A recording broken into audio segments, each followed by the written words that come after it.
Bismillahirrahmanirrahim. Lecture number 11.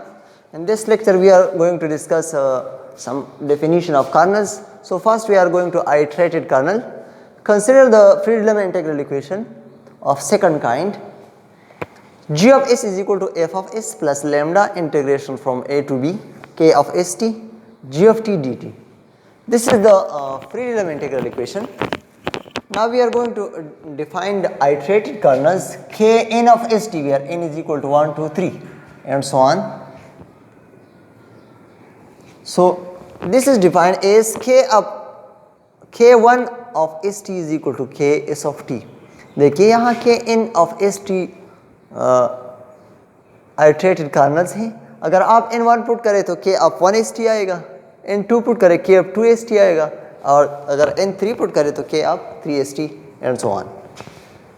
Now k1 of st को हम इस कर्नल के बराबर लेते हैं. k of 1 st को हम जो फ्री एलिमेंट इंटीग्रल इक्वेशन में कर्नल दिया गया है, फर्स्ट टर्म k of 1 को हम इसके बराबर लेते हैं k of st के, and k of n st को इस तरह डिफाइन किया जाता है integration from a to b k of sx kn minus 1 x of t.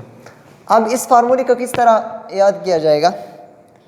kn of st, यहाँ वेरिएबल्स हैं s और t. सो आप यहाँ इसके दरमियान एक तीसरा इंट्रोड्यूस करेंगे x. सो यहाँ s से x तक और फिर x से t तक, इसके दरमियान में सिर्फ हमने x इंट्रोड्यूस किया. So k of n of st is equal to k sx and kn minus 1 s of t dx. जब आप यहाँ n पुट करें 2 तो आपके पास आएगा k1. जब आप n पुट करें k1 आप ऑलरेडी से फाइंड करेंगे. जब आप k2 3 पुट करें n, सो आपके पास k2 आएगा, k3 आएगा और k2 ऑलरेडी फाइंड होगा. सो इस तरह हम iterated kernels फाइंड करेंगे for free element integral equation. Now for Volterra integral equation, consider the Volterra integral equation of second kind. G of s is equal to f of s integration from plus lambda integration from a to s k s of t g of t dt.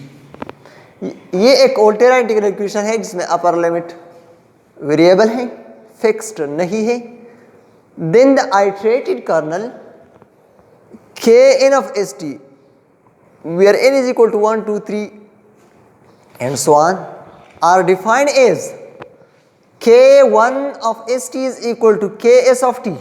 अब k1 को हम इसी तरह जो freedom integral equation से हम ks of t ले रहे थे, यहाँ भी हम k1 of st को इसके बराबर लेंगे, और kn of st is equal to integration from t to s ks of x kn minus 1 x of t dx. अब kn को हमने इस तरह डिफाइन किया कि colonel ks of t and kn minus 1 x of t. अगर आप यहाँ 2 पुट करें तो आपके पास यहाँ k2 आएगा और यहाँ k1 आएगा जो ऑलरेडी फाइंड होगा. सिमिलरली अगर 3 पुट करें तो k2 ऑलरेडी आपको नोन होगा. You will have to calculate first k1 k2. So kn st को हम इस तरह डिफाइन करते हैं for Volterra integration from t to s ks of x, यहाँ भी x इंट्रोड्यूस किया, kn minus 1 x of t, और यहाँ हम integration with respect to dx लेंगे, यहाँ भी विद रिस्पेक्ट टू dx लेंगे. Now we are going to define resolvent kernel और reciprocal kernel for free element integral equation of second kind. G of s is equal to f of s plus lambda integration from a to b k of st g of t dt. The solution is G of s is equal to f of s plus lambda integration from a to b pi s T lambda f of t d T. अगर आपके पास freedom integral equation दिया गया है तो इसका solution with respect to resolvent kernel ये होगा कि G of s is equal to f of s plus lambda phi s of t lambda. ये फाई जो है ये रिजॉल्वेंट कर्नल है where f of t d t, तो ये फ्रीडम इंटीग्रल इक्वेशन का सोल्यूशन होगा। Now for Volterra integral equation G of s is equal to f of s plus lambda integration from a to s k s of t g of t d t. For this equation the solution is g of s f of s plus lambda integration from a to s phi s of t lambda f of t d T.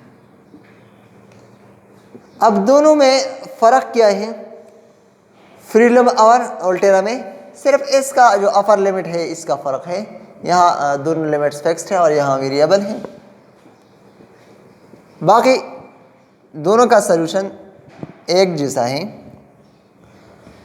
Phi of x of T